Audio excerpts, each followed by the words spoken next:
Christmas wreaths.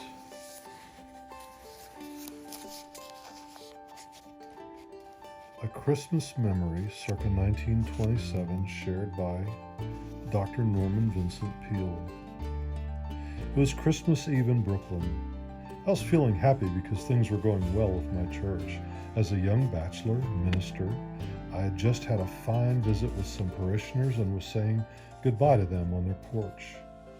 All around us, houses were decorated in honor of Christ's birthday.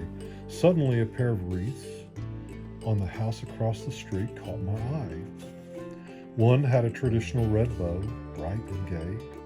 The ribbon on the other was a somber black, a symbol of death in the family, a funeral wreath.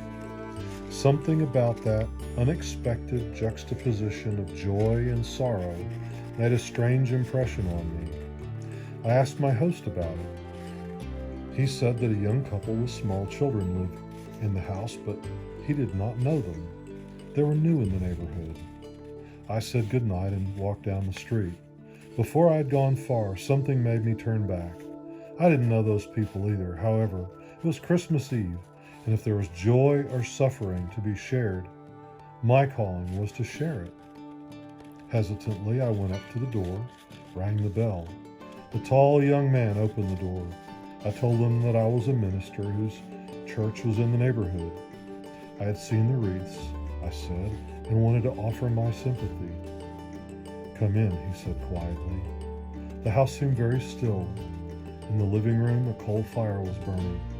In the center of the room was a small casket. In it was the body of a little girl about 6 years old. I can see her yet, lying there in a pretty white dress, ironed fresh and clean. Nearby was an empty chair where the young man had been sitting, keeping watch beside the body of his child.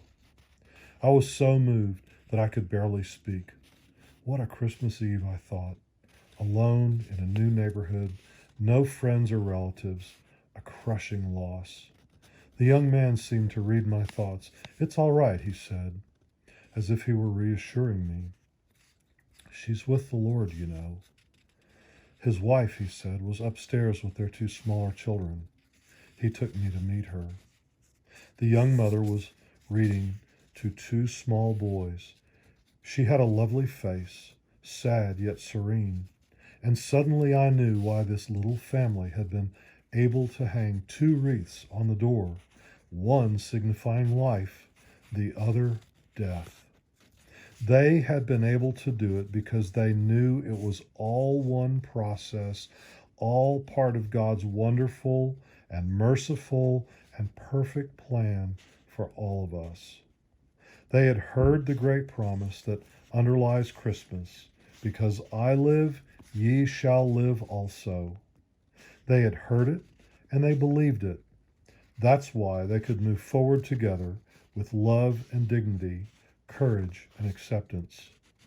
So that was the gift I received that year, the reaffirmation that the myrrh in the Christmas story is not just a reminder of death, but a symbol of the love that triumphs over death. The young couple asked if they could join my church. They did. We became good friends. Many years have passed since then.